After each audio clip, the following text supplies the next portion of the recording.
Hello, my name is Crystal Huff. My pronouns are she, her, and hers, or they, them, theirs. And I'm here to talk with you about tech hiring, which is sometimes, or possibly often, or maybe even always failing us. But priorities? You are welcome to look up for my selfie. I will treasure it always. How many of you said to yourselves, "That's so frivolous," or "ridiculous, she's up there taking a selfie"? I'm going to show a number of selfies or other photos of me in this slide deck, and it is a little ridiculous. That doesn't mean that I don't have something to offer you. In fact, it probably means that I have an entirely different perspective to offer you. They say that, depending on the study you read, you have anywhere from 30 seconds, or 15 seconds, or even 7 seconds to make an impression on someone. And I have just used mine to tell you that I'm a ridiculous person. A very smart person, Mary Williams, you may have heard of her, said that people have to trust your intent before they trust your feedback. I agree, and so since I'm giving tech in general feedback, I am going to tell you a little bit more about myself so that perhaps you can trust me. So, as Mary mentioned, I have been an activist in fandom and pro spaces and situations. This is a photo of me at the Women's March in Philadelphia. My friend is the one wearing the ridiculous unicorn head. I also run around the world. I travel internationally for work and for fun. I have chaired 7 science fiction events, including the World Science Fiction Convention. This is a photo of me and Margaret Atwood. Live long and prosper.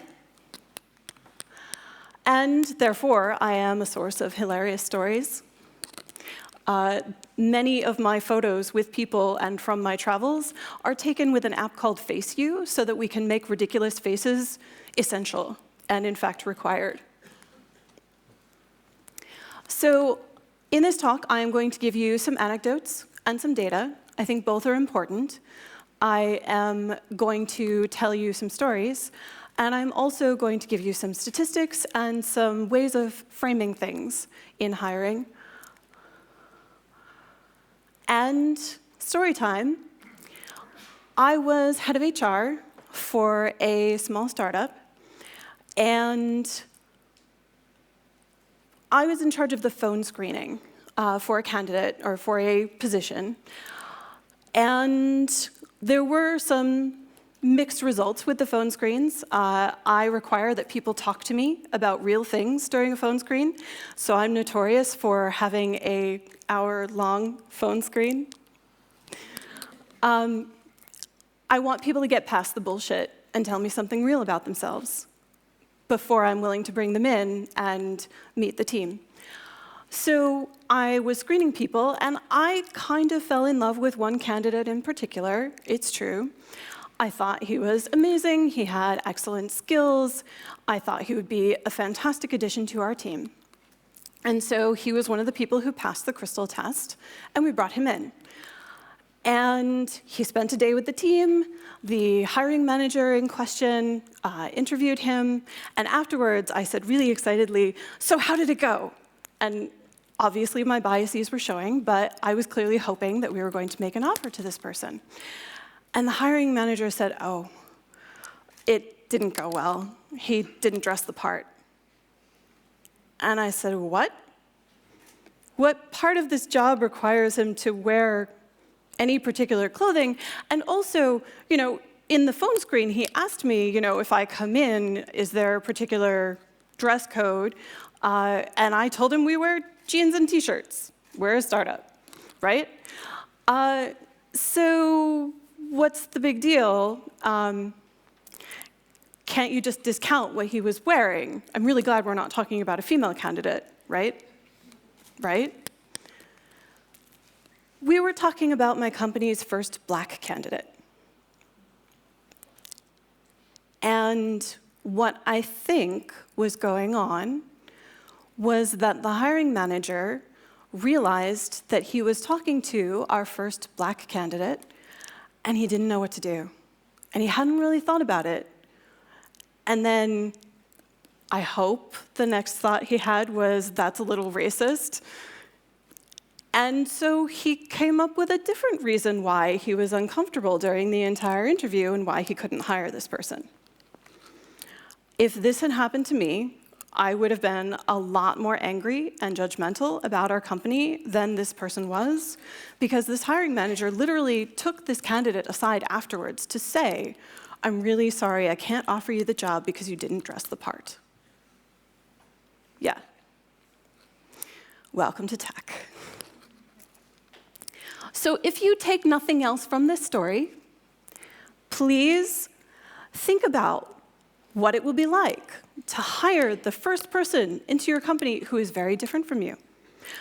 If you can, and I hope you all can, hire a consultant to do the hiring process well with you, so that you have someone to turn to and say, okay, we need to have a conversation about sexism and racism in our industry, and we're bad at that because our team is entirely white dudes. So can someone help us? We will pay you for your time because we respect you, right? Also, talk with your colleagues about this issue. Read up on it, talk some more. Try to bias yourself positively toward candidates who are coming in and offering you a different perspective on the industry than you already have, because that's valuable. So when we're talking about these issues, I think that there are a couple of steps going on, and I want to offer you these steps explicitly so you can try to rejigger them for yourselves. So we're all steeped in a pretty racist, sexist, homophobic, transphobic, ableist, classist, etc. context. I don't think this is controversial in this setting, I hope. I think this is a statement of fact. And based on that, we have first impressions that are influenced by and reinforced by our cultural upbringing that we don't even think about. They're just instant impressions. They're unconscious, and they're often problematic. Sometimes we have a first initial response or inclination that comes from that place of reinforcing the kyriarchy.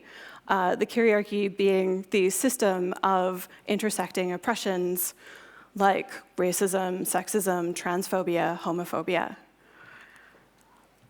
But then we have the opportunity of our considered external response and what we can do when we're responding to a situation.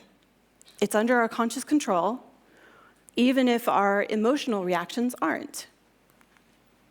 So please put more time into the first part and assessing your thoughts and your options for actions in order to combat the inherent problems in your cultural background and context.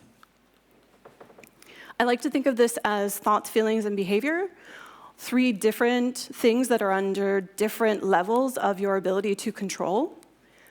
You can't necessarily control your feelings, but when you have a feeling, you can think about it and then realize, oh, I'm thinking about this. This feeling of being uncomfortable in this interview, that's probably coming from a place of racism, and I should admit that, and then try to change my behavior and what I do based on it. Different story. I promised kittens in my talk. So when working with my team, we had an ad hoc hiring system for a bit, interviewing system, and we needed to hire someone for a position that a friend of the co-founder of the company applied for. And I knew that this was going to be a big deal, whether we hired this person or not, It was going to matter to everyone. It was going to matter to the co-founders if we hired this person. And it was going to matter to everyone if we didn't hire this person, right? Because the team was small and the co-founders were a large portion of it.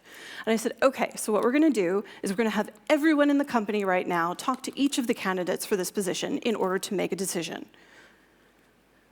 which is very well-intentioned. And given the size of the team, I can stand behind that decision still, but there was something I didn't think about, which is that I hadn't really prepared my developers to sit down and have an interview with someone who wasn't going to be developing. And so they sat across the table from this person, and at some point, there was just an awkward silence. And one of my devs piped up, all right, I'm just going to say it. Would you eat a kitten to get this job? And I'm not sure if the worst part of this story is actually that because that was so funny, that conversation was so hilarious, and telling the story afterwards was so funny, that became a question that was in our interview process for quite some time. Which is pretty off-putting for many people, as you might imagine. And it also has nothing to do with any job at that startup. We did not hire people to eat kittens. So if you take nothing else from this story, please plan your hiring process explicitly before you're in the middle of it. This is something that you can put a lot of time and thought into, or you can look at many smart people's blog posts and cull from them. But think about the questions you want to ask candidates. I didn't realize that this is something that I should encourage people to do explicitly, but it is. So think about the questions you want to ask candidates. Spend real time with them. Remember, unconsciously, studies say that you make your first impression and usually keep it after the first 30 or 15 or 7 seconds of the interview. So in order to combat that, you need to spend more time with candidates and actually get past your initial impression. Also, don't ask anyone if they'll eat a kitten. So there are some useful statistics from McKinsey that can tell you reasons why it's important to hire a racially diverse team, to hire a gender diverse team, to hire people in general with perspectives that aren't already reflected on the team. Because, like NASA, you may find yourself in a situation where someone who's not entirely able-bodied has the answer for how to deal with motion where you have weightlessness. And so someone in a wheelchair might solve that problem for your company really easily, and that perspective is really valued. Statistics on the US and the UK are not great in terms of representation, particularly in leadership. And when you think about representation of diversity in your company, if you don't have people in leadership who don't look exactly like you, then it's harder to tell people, and it's harder to actually be a company that is inclusive of people with different perspectives.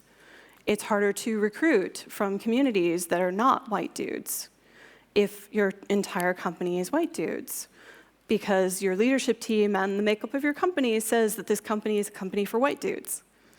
So please think about this, because there are some takeaways financially that say that those companies are more successful.